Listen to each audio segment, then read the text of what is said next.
நீங்கள் பார்த்துக் கொண்டிருப்பது நியூஸ் 21 செய்திகள். தமிழ்நாடு செய்திகளை உடனுக்குடன் தெரிந்து கொள்ள நியூஸ் 21 செய்திகளை பாருங்கள். உண்மை, உழைப்பு, உயர்வு. திண்டுக்கல் மாவட்டம் கொடைக்கானலில் வத்தலகுண்டு பிரதான சாலையில் அமைந்துள்ள செண்பகனூர் பகுதியில் ஸ்ரீ பத்திரகாளி அம்மன் திருக்கோவில் மகா கும்பாபிஷேகம் சிறப்பாக நடைபெற்ற கும்பாபிஷேகத்தின் கோவில் கமிட்டியாளர்கள் முன்னாள் நகர்மன்ற தலைவர் கோவிந்தன், கோவில் தலைவர் ராஜேஷ் கண்ணா, நகர்மன்ற தலைவர் பா செல்லத்துறை, துணைத் தலைவர் KPN மாயக்கண்ணன், டாக்டர் மதன் மற்றும் பல்லாயிரக்கணக்கான பொதுமக்கள் திரளாக கலந்து கொண்டனர். சிறப்பு அலங்காரங்களும் சிறப்பு பூஜைகளும் நடைபெற்றது. இந்த கும்பாபிஷேக விழாவில் அனைவரும் தீர்த்தம் வாரி தெளிக்கப்பட்டது. மலைப்பகுதியில் செல்லும் போது வாகனங்களை நிறுத்தி அம்மனை தரிசனம் செய்து செல்வார்கள். கொடைக்கானலை சுற்றியுள்ள பொதுமக்கள் திரளாக கலந்து கொண்டு இந்த கும்பாபிஷேகத்தை சிறப்பித்து கொண்டாடினார்கள். சிறப்பு அன்னதானமும் வழங்கப்பட்டது. நியூஸ் 21 செய்திகளுக்காக கூல் சுரேஷ். செண்பகனூர் பகுதியில் மிகவும் பிரசித்தி பெற்ற பத்ரகாளியம்மன் கோயில் கும்பாபிஷேகம் மிகவும் சிறப்பாக நடைபெற்றது. இந்த கோயில் ஆதி காலத்திலிருந்தே சுயம்பாக தோன்றிய கோயில். செண்பகனூர் மக்களும் ரெங்கம்மாள் அவர்களும் இணைந்து இந்த கோயிலை முயற்சி பண்ணி பல வருடங்களுக்கு முன்னாடி கட்டியிருக்காங்க.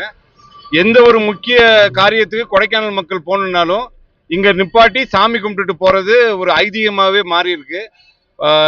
12 வருடங்களுக்கு அப்புறம் இந்த தடவை கும்பாபிஷேகத்தில் நாங்களும் இந்த செண்பகனூர் மக்களும் கலந்து கொள்கிறதுல மிகவும் பெருமை அடைகிறோம். என்றுமே தேசியமும் தெய்வீகமும் எங்கள் இரு கண்கள் என்று ஐயா தேவரையா அவர்கள் சொன்னது போல கொடைக்கானலும் தேசியத்திலும் தெய்வீகத்திலையும் மிக சிறப்பாக திகழ்ந்து கொண்டிருக்கிறது. நன்றி, வணக்கம். அதே மாதிரி இங்க இருந்து வாகன ஓட்டிகள் அனைத்து வாகனங்களும் ஆம்புலன்ஸே கூட இங்க நின்றுதான் போறதா நம்ம பாத்துக்கிட்டு இருக்கோம். அது எப்படி நீங்க கருதுறீங்க?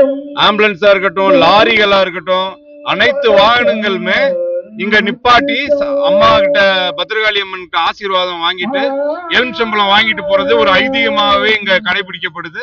எனக்கு சிறு வயதுல இருந்தே அதை நான் பாத்துக்கிட்டு இருக்கேன். இப்போ 50 வருடங்களாக இது இங்க சாமி கும்பிட்டு போனாங்கன்னா அவங்களுக்கு எந்தவித தீங்கும் நடக்காது. நல்லபடியா போற காரியங்கள் வெற்றி பெறும், நல்லபடியா போய் சேருவாங்கிறது ஒரு ஐதீகம் இங்க சாமி கும்பிட்டு போறது. அதே மாதிரி இங்க கல்யாண நிகழ்ச்சினாலே கொஞ்சம் கீழே தான் வைக்கிறாங்க.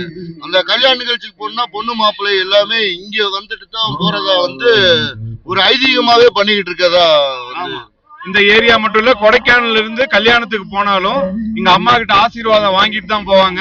இப்ப கும்பாபிஷேகத்துக்கு அதனாலதான் கொஞ்சம் பகுதிகள் எக்ஸ்டெண்ட் பண்ணிருக்கோம். இன்னும் கொஞ்சம் வசதியா மக்கள் நின்று அம்மா கிட்ட ஆசீர்வாதம் வாங்குறதுக்கு. அப்புறம் சிறப்பான அன்னதானம் இன்னைக்கு இருக்குன்னு சிறப்பான அன்னதானம் இருக்கு. வெடி நிகழ்ச்சி முடிந்தது. சிறப்பா ரொம்ப கும்பாபிஷேகம் மிக விமர்சையா நடைபெற்றது. ஊர் மக்களுக்கும் கோயில் கமிட்டியினருக்கும் கொடைக்கானல் வாழ் மக்கள் சார்பாக நன்றியை தெரிவித்துக் கொள்கிறோம். நன்றி.